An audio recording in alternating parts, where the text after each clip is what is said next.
Hi, I'm Dr. Peter Avazadeh. I'm an orthopedic sports medicine surgeon practicing out in Nashua. Very excited to share with you one of our new traction tables here at St. Joe's Hospital that we typically use for hip arthroscopy or hip scope surgery, which is minimally invasive surgery for the hip joint itself.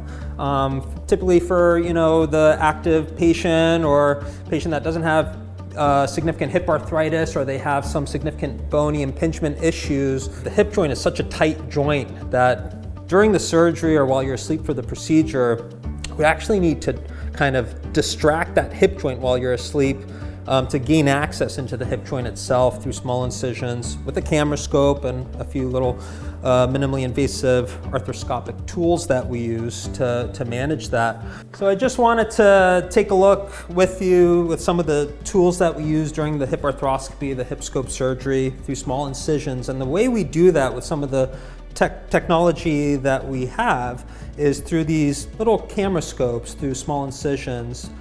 Basically at the end of that scope, so this is the housing of the camera, and at the end of that scope you have a small lens, which is the camera lens, which you can kind of use it for live video during the surgery itself, so you can take a look, diagnose, and at the same time treat during that surgery to help manage anything that's going on in the hip joint itself.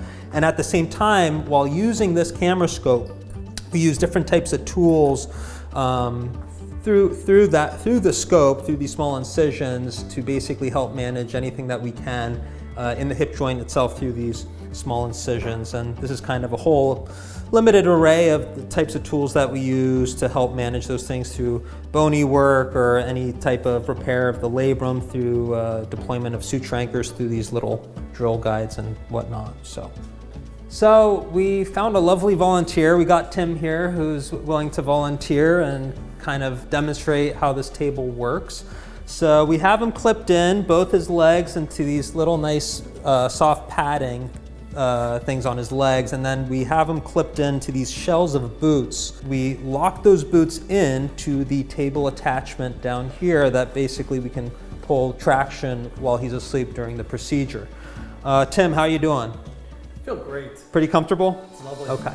What used to be done was you'd have this post right in the table, and then we would pull the patient down with traction, distracting that hip joint, basically bringing your groin into that post, which could be a potential issue. So the benefit of that is that we don't need this thing. What we'll end up doing is we're just going to change the position of the table a bit, so your head is going to come down a little bit here, Tim, and we're going to kind of follow you with the legs as well. All right, so here we go. And make sure. And fantastic. And great. So, how are you doing there, Tim? Fantastic. Comfortable? Very comfortable. Great. So the whole premise behind this is now that Tim has his head down, and now we're using his own body weight to actually help distract his hip joint. We'll use that, and then with counter traction, basically pulling on this leg, which we're not going to obviously do for Tim today, but basically with this whole attachment, we'll kind of bring it so that we can get that distraction of the hip joint, so then we can gain access through small incisions into the hip joint itself. Yeah, so another big benefit with this hip table is that it helps me maneuver the patient's extremity or patient's leg during the procedure, because there are certain angles that I need to access the ball and socket. Sometimes if there's certain areas, extra bone thickenings on the ball side, for example, this table gives me that maneuverability, so I can help kind of position the leg the way I'd like to, so it'll help facilitate my job with managing the joint itself.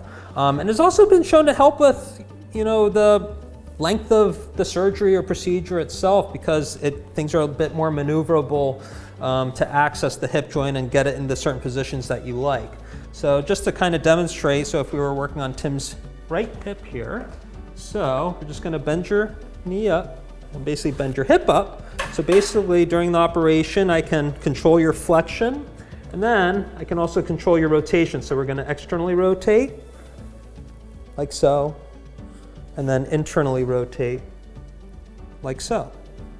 Thanks for joining us today to check out this post-free traction table for hip arthroscopy or hip scope surgeries. If you or anyone that you know have been having some possible hip issues that sound familiar to anything around the hip itself, I'm more than happy to see them or evaluate and treat. If you want to ask your doctor for a referral, and we can help expedite things. Very happy that this is here at St. Joe's Hospital to help share with, which is one of these nice tables that is not offered elsewhere in any other of the current hospital systems in Southern New Hampshire. So very happy to move forward and offer this to patients in the future.